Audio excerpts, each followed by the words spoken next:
اعوذ باللہ من الشیطان الرجیم بسم اللہ الرحمن الرحیم الحمد للہ والصلاة والسلام علی رسول اللہ۔ آج عقائد کے سلسلے میں ہمارا عقیدہ آخرت کے حوالے سے موضوع ہے، اور عقیدہ آخرت کی جو اہمیت ہے وہ ہم پڑھنے میں ترتیب کے لحاظ سے تو اس کو آخر میں ڈسکس کر رہے ہیں، ورنہ پریکٹیکلی جب ہم اس عقیدے کی اہمیت دیکھتے ہیں تو یہ ایک طرح کی بنیاد ہے ہمارے تمام اعمال کے لیے۔ تو اس کو ہم دیکھتے ہیں، کچھ باتیں اس میں آپ کی علمیت کے لحاظ سے ہم ڈسکس کریں گے، اور کچھ اس میں تحریک کے لیے، موٹیویشن کے لیے۔ تو آخرت ہے کیا چیز؟ آخرت جو ہوتا ہے اس کا لغوی معنی ہے کہ بعد میں ہونے والی چیز، آخر سے بعد میں ہونے والی چیز، اور اس کے بالمقابل ہے دنیا۔ ٹھیک ہے، تو دنیا کا مطلب کیا ہے کہ جو قریب کی چیز ہے۔ ٹھیک ہے، یہ آخرت اور دنیا ہم اس کا اکثر تذکرہ کرتے رہتے ہیں۔ کبھی کبھی ہم بات کرتے ہوئے کہتے ہیں دین اور دنیا، تو دین اور دنیا متضاد نہیں ہے۔ ٹھیک ہے، دین اور بے دینی متضاد ہے، دین اور سیکولرزم متضاد ہے۔ تو آخرت کا جو متضاد ہے وہ دنیا ہے، دنیا کا متضاد آخرت ہے۔ ٹھیک ہے، تو یہ تو ہو گیا اس کے لغوی لحاظ سے اس کی وضاحت۔ باقی ہے کہ اسلام کی اصطلاح میں جو عقیدہ آخرت ہے اس سے مراد کیا ہے؟ تو پہلی بنیادی بات یہ ہے کہ جو ہم اسلام کو پڑھتے ہیں تو اس سے ہمیں یہ بات سمجھ آتی ہے کہ جب انسان اس دنیا میں آیا ہے تو اس دنیا میں آنے کا انسان کا کوئی مقصد ہے، کوئی مشن لے کر آیا ہے۔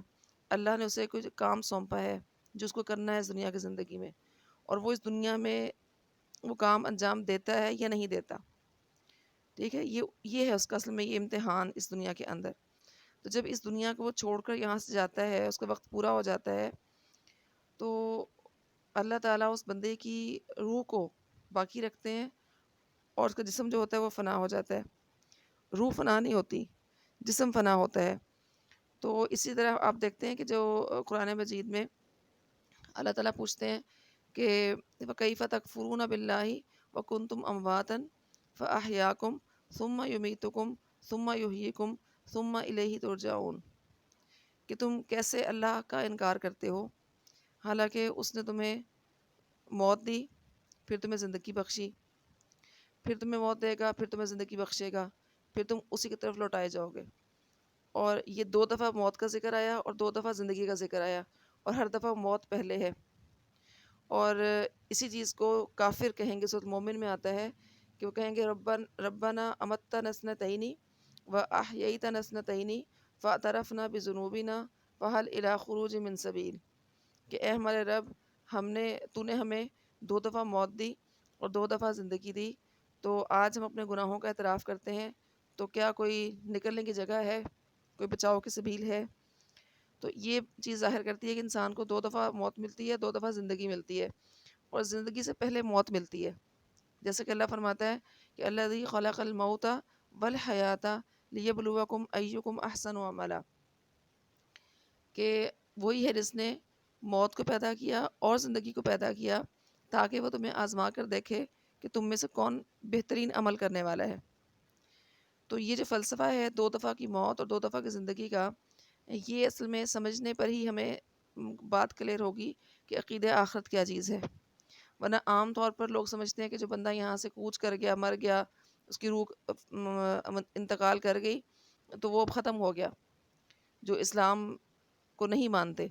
لیکن جو اہل اسلام ہیں، مسلمان ہیں، انہیں چونکہ یہ تمام آیات پر ایمان ہے، تو ان کی روشنی میں ہم یہ نتیجہ اخذ کرتے ہیں کہ جب ہم اس دنیا میں نہیں آئے تھے، جب آدم علیہ السلام کی پشت سے اللہ نے تمام روحوں کو پیدا کیا، وہ تمام روحیں عالم ارواح میں رہیں۔ ہم بھی جب دنیا میں نہیں آئے تھے تو ہم بھی عالم ارواح میں تھے۔ آج بھی جو روحیں ابھی دنیا میں نہیں آئی ہیں وہ ساری عالم ارواح کے اندر موجود ہیں۔ تو عالم ارواح میں انسان کی اصلیت موجود ہے، لیکن چونکہ ان کو ان کا جسم نہیں دیا گیا، ان کی روح کا اظہار کے لیے قالب موجود نہیں ہے، تو وہ ان کی موت کا مرحلہ ہے۔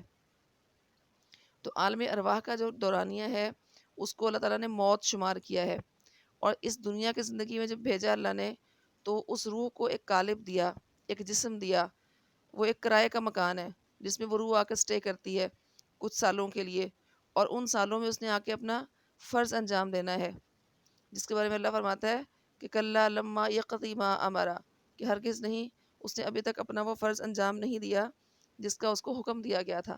تو اصل میں انسان ایک مقصد کی خاطر، انسان اللہ کی مرضی کو اپنے اوپر اس زمین کے اوپر نافذ کرنے کے لیے بھیجا گیا ہے، اللہ کا خلیفہ بنا کر بھیجا گیا ہے۔ تو جب وہ اس زمین میں اپنا ٹائم پورا کر چکتا ہے تو پھر وہ موت کا مرحلہ آتا ہے، اور انسان کی روح جو اس کرائے کے مکان جسم کے اندر تھی اس جسم کو چھوڑ دیتی ہے، اور واپس جو برزخ ہے، عالم برزخ ہے، جس کو پھر موت سے تعبیر کیا گیا ہے، وہاں چلی جاتی ہے، اور اس میں انسان کا فنا ہو جاتا ہے۔ اور پھر ایک وقت آئے گا جب اللہ تعالیٰ دوبارہ سے انسانوں کے جسم بنائے گا، اور ان جسموں کے اندر ان روحوں کو ڈال دے گا، پھر وہ زندگی ہوگی، اور وہ زندگی پائیدار ہوگی، وہ زندگی کوئی عارضی عرصے کے نہیں ہوگی۔ پھر اس کے بعد جو دنیا ہے وہ حتمی ابدی دنیا ہے، ٹھیک ہے، وہ ابدی گھر ہوگا۔ تو یہ جو فلسفہ ہے کہ دنیا کے اندر ہم کچھ کرنے کے لیے آئے، اور یہ جو جس دنیا میں ہم رہ رہے ہیں یہ فانی ہے، اس کو بقا نہیں ہے۔ تو جب ہمارا وقت پورا ہو جائے گا تو ہم چلے جائیں گے یہاں سے، ٹھیک ہے۔ اب جب وہاں پہنچیں گے، جب دوسری زندگی ملے گی، جب ایک نیا جسم ملے گا، اس میں روح کو ڈالا جائے گا، تو پھر ہوگا کیا؟ تو ہوگا یہ کہ اللہ تعالیٰ نے اس دنیا میں جو ان کو کام دے کر بھیجا تھا، اس کام کا ان سے حساب مانگا جائے گا کہ تم نے وہ کام کس حد تک انجام دیا ہے۔ تو اگر تو وہ اپنے کامیابی کے ساتھ اللہ کے سامنے پیش ہوئے تو ان کو جنتوں کے انعام ملیں گے، جنت میں رہائش ملے گی، جنت میں ان کو جو چاہیں گے، لہم ما یشاءون فیہا ولدینا مزید، کہ جو کچھ وہ اس میں چاہیں گے ان کو ملے گا، اور ہمارے پاس مزید بھی ہوگا دینے کے لیے۔ تو اور جو لوگ نہیں اپنا کام کر کے جائیں گے تو ان کو سزا کے طور پر، قید کے طور پر، عذاب کے طور پر جہنم میں ڈال دیا جائے گا۔ تو یہ دو ہی ٹھکانے وہاں ہوں گے، یا جنت ہوگی یا جہنم ہوگی۔ تو اس دنیا کے اندر ہمارے پاس وقت ہے کہ ہم یہ ڈیسائیڈ کریں کہ ہم نے کس راستے پر سفر کرنا ہے، اور ابھی ہم چیک کر سکتے ہیں کہ ہم کس راستے پر گامزن ہیں۔ کیا ہمارا راستہ جنت کا راستہ ہے؟ کیا ہمارا راستہ جہنم کا راستہ تو نہیں ہے؟ اور اگر ہمارے کچھ اعمال جنتیوں والے ہیں اور کچھ جہنمیوں والے ہیں، تو پھر اپنے اعمال میں سے ان اعمال کو نکال دیں جو جہنم کی طرف لے کر جانے والے ہیں، اور جنت کی طرف راستہ اختیار کریں، تاکہ ہمارے جو اگلے مرحلے ہیں وہ آسان ہو جائیں۔ تو امید ہے کہ آپ کو عقیدہ آخرت کا مفہوم سمجھ میں آ گیا ہوگا کہ اس آخرت کے دن میں اللہ کے حضور پیشی ہوگی، اور اس پیشی کے بعد انسان کا انجام، اس کا رزلٹ سنایا جائے گا، ٹھیک ہے۔ یہ بات آپ دیکھ لیں کہ ہم جو بھی عمل یہاں پر کر رہے ہیں وہ عمل ہمارا کوئی ایسے کوئی رف عمل نہیں ہے کہ ہم اس کو مٹا دیں گے۔ ہم کرتے ہیں نا کام، رف عمل بھی کر لیا ساتھ اس کے، تو یہ ہمارا سارے کا سارا کام ریکارڈ ہو رہا ہے۔ اللہ فرماتا ہے کہ جب بھی ان کے منہ سے، انسان کے منہ سے کوئی لفظ نکلتا ہے تو ایک حاضر باش نگران اس کو ریکارڈ کرنے کے لیے موجود ہوتا ہے۔ تو اس لیے ہمیں پوری ذمہ داری کے ساتھ اپنی زندگی کو گزارنا چاہیے۔ اور دوسری بات یہ کہ صرف ایک انسان ہی یہاں سے کوچ نہیں کرتا، بلکہ جب یہ جو آخرت کا مرحلہ درپیش ہوگا تو وہ وقت ہوگا جب انسان سارے کے سارے مر چکے ہوں گے۔ یعنی اب تو ہے نا کہ ایک انسان مر گیا، پھر دوسرا مر گیا، پھر تیسرا مر گیا۔ جب اس پورے عالم امتحان کو، عالم دنیا کو لپیٹنے کا وقت آئے گا تو اللہ تعالیٰ اس نظام کو ختم کر دے گا۔ یہ سورج، چاند، ستارے، دریا، پہاڑ، ہر چیز ختم ہو جائے گی، اور چٹیل میدان زمین کو بنا دیا جائے گا، اور اس زمین کے اوپر تمام انسانوں کو جو آدم علیہ السلام سے لے کر قیامت تک دنیا میں آئے ہوں گے، سب کو زندہ کر کے کھڑا کیا جائے گا، اور پھر ان کو ان کا حساب دیا جائے گا کہ وہ نیک تھے یا بد تھے، ان کا ٹھکانہ جنت ہے یا ان کا ٹھکانہ جہنم ہے۔ تو یہ بہت ہی جو یہ عقیدہ ہے اثر انداز ہوتا ہے ہمارے اعمال کے اوپر، ہمارے مقصد زندگی کے اوپر، ہماری ترجیحات کے اوپر۔ تو اگر اس عقیدے کو آپ دل و جان سے سمجھ لیں گے تو انشاءاللہ ہم ٹریک پر آ جائیں گے۔ جو چیز ہمیں جنت کی طرف گامزن کرے گی ہم خوشی خوشی ان کاموں کو کریں گے، اور جو چیز ہمیں جنت سے دور کرنے والی ہوگی، جہنم سے قریب کرنے والی ہوگی، ہم اسے بچنے کی کوشش کریں گے۔ تو اس لیے اس چیز کو سمجھ لیں کہ قرآن مجید پڑھتے ہوئے بھی آپ دیکھتے ہیں کہ اللہ تعالیٰ بار بار اس چیز کا تذکرہ فرماتے ہیں کہ الیہ ترجعون، ٹھیک ہے، کہ تم اس کی طرف لوٹائے جاؤ گے۔ تو یہ جو لوٹنا ہے، یہ جو پلٹنا ہے، یہ بہت اہم چیز ہے۔ تو اللہ فرماتے ہیں نا کہ وَلِمَنْ خَافَ مَقَامَ رَبِّهِ جَنَّتَانِ، کہ جو اس کے سامنے اپنے رب کے سامنے کھڑے ہونے سے ڈر گیا، اس کے لیے 2 باغ ہیں. جنت ایک نہیں ہوگی، 2 جنتیں ہوں گی، جنت کے اندر 2 باغات ہوں گے اس کے. تو یہ اللہ تعالیٰ نے موٹیویشن دی ہے انسان کو کہ وہ اپنی اس زندگی پر نظر فوکس کرے، نصب العین اپنے اس گھر کو بنائے جو ابدی گھر ہے، جو ابدی انجام ہے. تو اللہ تعالیٰ انسان کے لیے بہت کچھ وہاں اس نے فراہم کر رکھا ہے، لیکن انسان چونکہ جلد باز ہے اور نقد سودے کو اختیار کرتا ہے، تو دنیا کے لالچ، دنیا کے ہوس، دنیا کی حرص اس کو مائل کرتی ہے اپنی طرف، اور انسان اس جو پائیدار فائدہ ہے اس کو اگنور کر دیتا ہے اور اس دنیا کے پیچھے پڑھ کے اپنی آخرت خراب کر لیتا ہے. اچھا، اگلا جو آپ کا ٹاپک ہے اس میں منکرین آخرت کے شبہات اور ان کا قرآنی جواب. یہ بہت اہم ٹاپک ہے، لیکن چونکہ کرونا پینڈیمک کی وجہ سے آپ کو اسمارٹ سلیبس دیا گیا ہے، تو اسمارٹ سلیبس میں یہ ٹاپک شامل نہیں ہے. تو اگر ہمارے کچھ حالات انشاءاللہ بہتر ہوئے تو اس کو ہم اینڈ میں ریکارڈنگ کے ذریعے سے کوشش کریں گے کہ اس کو ڈسکس کر لیں، لیکن فی الحال ہم اس کو اسکپ کر دیتے ہیں. اسلام میں عقیدہ آخرت کی اہمیت اگلا آپ کا اس کا حصہ ہے جو آپ کے سلیبس میں شامل ہے. تو کچھ باتیں ہم نے آخرت کی اہمیت کے لحاظ سے کی ہیں کہ اگر یہ عقیدہ نہ ہو، ٹھیک ہے، تو کیا خیال ہے کہ کون شخص ہے جو دنیا کے فائدوں کو چھوڑ دے؟ ہر بندہ چاہتا ہے میں فائدہ اٹھاؤں، میں انجوائے کروں، میں آسانیوں کے ساتھ زندگی جیوں. کون نہیں چاہتا؟ تو چھوڑتا کون ہے ان آسانیوں کو اور ان لالچوں کو اور ان فائدوں کو؟ جو آخرت پر ایمان رکھتا ہے وہ ان تمام فائدوں کو چھوڑ دے گا جو اس کو جہنم کی راہ پر چلانے والے ہوں. وہ ان تمام راستوں سے پیچھے ہٹ جائے گا جو اس کو جنت سے دور کرنے والے ہوں. تو اللہ تعالیٰ نے بالکل قرآن پاک کے آغاز میں ہی جو متقین کی صفات بیان کی ہیں، ان میں سے جو ایک صفت ہے کہ وَبِالْآخِرَةِ هُمْ يُوقِنُونَ، وہاں یؤمنون نہیں آیا، وہاں آتا ہے یوقنون، یقین رکھتے ہیں، اور وہ آخرت پر یقین رکھتے ہیں. اور یقین کیسا ہوگا کہ پھر ہر وقت جیسے آپ کو یقین ہے نا کہ سوئچ بورڈ کے اندر آپ انگلی دیں گے تو آپ کو کرنٹ لگ جائے گا، اگر آپ آگ کے اوپر ہاتھ رکھیں گے آپ کا ہاتھ جل جائے گا. جیسے یہ یقین ہے، ایسے ہی یہ یقین ہو کہ میں اگر جھوٹ بولوں گا تو میرا وہ جھوٹ مجھے قیامت کے دن جا کے بھگتنا پڑے گا. میں اگر کسی کا مال کھاؤں گا تو مجھے اس کا ازالہ کرنا پڑے گا. تو یہ یقین کی کیفیت جب پیدا ہو جائے گی تو جیسے ہم آگ سے ہاتھ پیچھے ہٹاتے ہیں، کرنٹ سے بچتے ہیں، چھری چاقو کے کٹ سے بچتے ہیں، تو ایسے ہی ہم آخرت میں جو نقصان دہ چیزیں ہوں گی، جو ہمارے اعمال کو خراب کرنے والی، ہمارے امیج کو خراب کرنے والی، اللہ کے سامنے ہمارے تشخص کو خراب کرنے والی، تو ہم اس سے بچنے کی کوشش کریں گے. کیونکہ دنیا کے اندر جو چیزیں ہیں نا ہمارے سامنے، وہ ہے عارضی قسم کی، ٹھیک ہے، اور جو آخرت ہے وہ پائیدار چیز ہے. ٹھیک ہے، آپ کی اس کتاب کے اندر بھی مثال دی نا کہ اس سے آپ کو زہر سے ہلاک ہونے کا اندیشہ ہو تو آپ اس زہر سے بچتے ہیں. ٹھیک ہے، اگر آپ کو پتا ہو کہ گناہ بھی ہلاک کر دیں گے، کس لحاظ سے ہلاک کر دیں گے کہ جو گناہ گار بدکار انسان جہنم میں جائے گا اس کے بارے میں اللہ تعالیٰ کیا فرماتے ہیں کہ ثم لا يموت فیہا ولا یحیا، نہ اس میں جیے گا نہ مرے گا. کیا زندگی ہوگی وہ؟ نہ وہ زندگی ہوگی نہ وہ موت ہوگی. اتنی وہ اللہ کی طرف سے ٹارچر والا وہ ماحول ہوگا. اللہ ہمیں اس ماحول سے بچائے اور اللہ تعالیٰ ہمیں اس دنیا کی زندگی میں اپنی اصل زندگی کی، آخرت کی زندگی کی تیاری کرنے کی توفیق نصیب فرمائے. اگلا آپ کا حصہ ہے اسی ٹاپک کے حوالے سے کہ جو عقیدہ آخرت ہے، جب کوئی شخص اس کو اختیار کرتا ہے تو اس کی زندگی پر کیا اثرات مرتب ہوتے ہیں. تو کتاب میں پڑھنے سے پہلے میرا خیال ہے ہم سب کو یہ سوچنا چاہیے کہ ہم بچپن سے ہی عقیدہ آخرت کو مانتے ہیں، تو اس عقیدہ آخرت نے ہمارے اندر کیا چینج پیدا کیا، ہم پر کیا اثرات ڈالے ہیں. پہلے آپ ذرا ان کو اپنا سوچیں کہ ہم پر واقعی کوئی اثرات ہیں عقیدہ آخرت کے، اور پھر ہم اس کو پڑھتے ہیں کہ کیا کیا اثرات ہونے چاہیے تھے. تو نمبر 1 اثر جو ہر شخص پر آٹومیٹکلی ہوگا اس عقیدے کا، اگر اس کا عقیدہ یقین والا عقیدہ ہے، کہ وہ نیکی سے رغبت رکھے گا، نیکی کی طرف بڑھے گا، میلان بڑھے گا اس کا، اور بدی سے نفرت رکھے گا. کیونکہ نیکی کہاں پہنچاتی ہے انسان کو؟ جنت میں پہنچاتی ہے.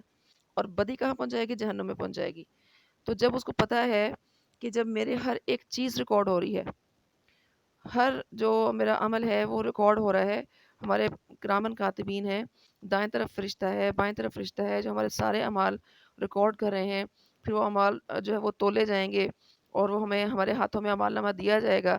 تو جب یہ سب کچھ ہمارے علم میں ہے عقیدہ آخرت کی روح سے، تو پھر ہمیں ڈرنا چاہیے، ہم پر یہ اثر آنا چاہیے کہ ہم برائی کی طرف جاتے ہوئے جھجکیں، رک جائیں کہ نہیں یہ کہاں لکھی جائے گی، یہ تو بائیں طرف کا فرشتہ لکھ لے گا، اور یہ پلڑا اگر بھاری ہو گیا تو پھر میرا کیا انجام ہوگا.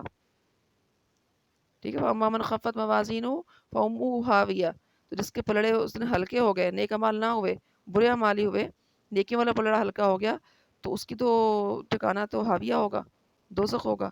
تو پھر جب یہ چیزیں سامنے ہوں گی عقیدہ آخرت کی روح سے، تو عقیدہ آخرت کو ماننے والا بندہ نیکیوں کی طرف لپکے گا اور برائیوں سے اجتناب کرے گا.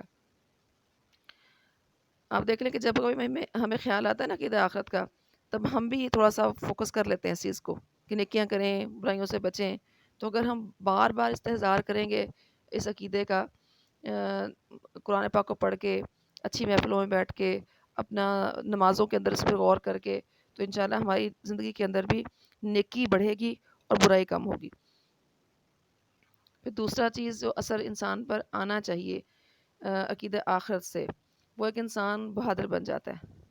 کیونکہ دنیا کی زندگی کے فائدوں کے پیچھے انسان بزدلی اختیار کرتا ہے. اپنی جان کے جانے کی وجہ سے انسان جو ہے وہ اختیار کرتا ہے غلط کام، اور لالچ کی وجہ سے، اور خوف کی وجہ سے، اور مال کے نقصان کی وجہ سے کہ مال کا نقصان نہ ہو جائے. تو جس بندے کا اس بات پر عقیدہ ہو کہ دنیا کی زندگی تو عارضی ہے، اور یہاں پر جو کچھ اللہ نے مقدر کیا ہے انسان کے لیے، نقصان بھی اور فائدہ بھی وہ انسان کو مل کر رہے گا، تو پھر انسان اتنا بہادر بن جاتا ہے کہ اپنے مال کے لحاظ سے، اپنی جان کے لحاظ سے، اپنے دنیاوی فائدوں کے لحاظ سے بے خوف ہو جاتا ہے، اور وہ بہادر بن جاتا ہے. تو حتیٰ کہ اتنی بہادری اس کے اندر آ جاتی ہے کہ وہ اللہ کی راہ میں اگر اس کو مطالبہ کیا جائے جان قربان کرنے کا، جیسا کہ ہمارے اسلاف میں ملتا ہے، صحابہ کرام میں ملتا ہے کہ وہ اپنے یہ ہماری افواج ہیں مسلمان ممالک کی، تو جب انہیں موقع ملتا ہے کہ وہ دفاع کریں اسلام کا اور اہل اسلام کا، تو اپنے سر دھڑ کی بازی لگا دیتی ہیں. اور یہ چیز کہاں سے پیدا ہوتی ہے؟ یہ آخرت کے عقیدے سے پیدا ہوتی ہے. اور اس کے برعکس آپ دیکھیں کہ جو عقیدہ آخرت کو ماننے والا مومن فوجی ہے، وہ کس طرح سے لڑ رہا ہوتا ہے، اور جو عقیدہ آخرت پہ ایمان جن کا نہیں ہوتا، ان کے جو افواج ہیں تنخواہیں لینے کے باوجود، مراعات لینے کے باوجود ڈپریشن میں چلے جاتے ہیں، خودکشیاں کرنا شروع کر دیتے ہیں. تو ایک بہت بڑی ایک مثال ہے ہمارے سامنے کہ کس طرح سے عقیدہ آخرت کو ماننے والا جو سپاہی ہے وہ اسٹرانگ ہوتا ہے اور بہادر ہوتا ہے اور سرفروش ہوتا ہے، اپنا سر ہتھیلی پہ رکھ کے میدان میں نکلتا ہے. پھر تیسری چیز جو اثر ہمارے اندر آنا چاہیے عقیدہ آخرت کا، وہ ہے صبر و تحمل. ٹھیک ہے. صبر و تحمل کیا چیز ہے؟ صبر وہ چیز ہے کہ ہم جس چیز کو حق سمجھتے ہیں اس پہ ڈٹ جائیں. ہم کب ڈٹیں گے اس چیز پر؟ ہمیں تکلیف بھی ہو رہی ہے، ہمیں نقصان بھی ہو رہا ہے، ہم پھر بھی ڈٹ رہے ہیں. کیوں ڈٹ رہے ہیں ہم؟ کیونکہ ہماری نظر ایک بڑے فائدے پر ہے. وہ بڑا فائدہ کیا ہے؟ وہ آخرت کا فائدہ ہے کہ دنیا میں ہم صبر کریں گے، خاموشی اختیار کریں گے، اپنے حق کو چھوڑ دیں گے، تو اس کا صلہ کہاں ملے گا جا کر؟ ہمیں دنیا میں تو نہیں مل رہا، لیکن کہاں ملے گا؟ آخرت میں جا کر ملے گا. تو یہ یقین جو ہوتا ہے یہ ہم میں صبر و تحمل پیدا کر دیتا ہے. پھر چوتھی چیز اس اثر کی وہ ہے یہ ہے کہ انسان کے دل میں جو اس دنیا کی دولت ہے، اس دنیا کی جو کا دھن ہے، اس کی محبت نہیں آنے پاتی، کیونکہ وہ اس کو عارضی زندگی سمجھتا ہے، اس کو حقیقی زندگی نہیں سمجھتا. تو پھر وہ اپنی اس آخرت کی زندگی کو سنوارنے کے لیے غریبوں پر خرچ کرتا ہے، دین کے غلبے کے لیے خرچ کرتا ہے، جہاں جہاں اللہ تعالیٰ نے نیکی کے کام گنوائے ہیں وہاں خرچ کرتا ہے. صرف سارا مال اپنی ذات پر نہیں اڑا دیتا. تو مال خرچ کرنے میں نیکی کا جو عنصر شامل ہوتا ہے، یہ عقیدہ آخرت کی وجہ سے ہوتا ہے، کیونکہ عقیدہ آخرت کو ماننے والے کا یہ یقین ہوتا ہے کہ آخرت کے دن جا کر اس کو اس کا صلہ ملے گا، اور ایز اٹ از نہیں ملے گا بلکہ 700 گنا تک بڑھا کر ملے گا. پھر ایک مین چیز جو ہر انسان کے اندر لازمی ہے اس کو انسان بنانے کے لیے، وہ صرف اور صرف عقیدہ آخرت سے پیدا ہوتی ہے، اور وہ ہے احساس ذمہ داری. کہ جب آپ کو یہ پتا ہو کہ میرے جو فرائض ہیں اس کو کوئی اور چیک کر رہا ہے یا نہیں کر رہا. کون چیک کر رہا ہے؟ اللہ تعالیٰ چیک کر رہا ہے. اللہ کے علم میں ہے، اللہ السمیع ہے، البصیر ہے، پھر اس کے فرشتے ہمارے ساتھ لگے ہوئے ہیں، ہمارا ہر عمل ریکارڈ ہو رہا ہے. ہمیں کوئی پرنسپل چیک کرے یا نہ کرے، ہمیں کوئی آفیسر چیک کرے یا نہ کرے، ہم نے اللہ تعالیٰ کو بالکل سمیع و بصیر مانتے ہوئے، وَهُوَ مَعَكُمْ أَيْنَمَا كُنْتُمْ، جہاں کہیں تم ہو وہ تمہارے ساتھ ہے، اس عقیدے کے ساتھ جب ہم زندگی گزاریں گے اور اللہ تعالیٰ کو جواب دہ ہونے کے احساس کے ساتھ کہ ہم نے اپنی اس ذمہ داری کا اللہ کو جواب دینا ہے. جو فرائض ہمارے ذمے ہیں، خواہ وہ اللہ نے فرض کیے ہوں، خواہ وہ ہماری دنیاوی ذمہ داریوں کی وجہ سے فرض ہوں، تو ان سب کو ایک عقیدہ آخرت کو ماننے والا بندہ بہت آسان انداز سے نبھائے گا، کیونکہ اس کو پتہ ہے کہ اللہ تعالیٰ کے علم میں ہر چیز ہے، اور اللہ تعالیٰ مجھ سے اس کا حساب لے گا، اس سارے اعمال کا، ان ساری چیزوں کا. تو اللہ تعالیٰ ہم سب کو توفیق عطا فرمائے کہ ہم عقیدہ آخرت پر یقین رکھنے والے بنیں، اور اس عقیدہ آخرت کے جو اثرات ہیں وہ صرف کتابوں میں لکھے ہوئے نہ رہ جائیں، بلکہ ہماری زندگیوں میں اس کا اظہار ہو، اور اس کی وجہ سے جو غیر مسلم لوگ ہیں جن کو ہم گمراہ کہتے ہیں، اللہ ان کو ہماری وجہ سے راہ راست پر لے کر آئے، ہم اسلام کا اچھا امیج ان کے سامنے قائم کرے. تو اللہ تعالیٰ ہماری دنیا بھی سنوار دے اور ہماری آخرت بھی سنوار دے، اور ہم سب کو جہنم سے بچا کر جنت کی ابدی نعمت و حق کا حقدار بنا دے. سبحانک اللہم و بحمدک، اشہد ان لا الہ الا انت، استغفرک و اتوب الیک. السلام علیکم ورحمۃ اللہ وبرکاتہ.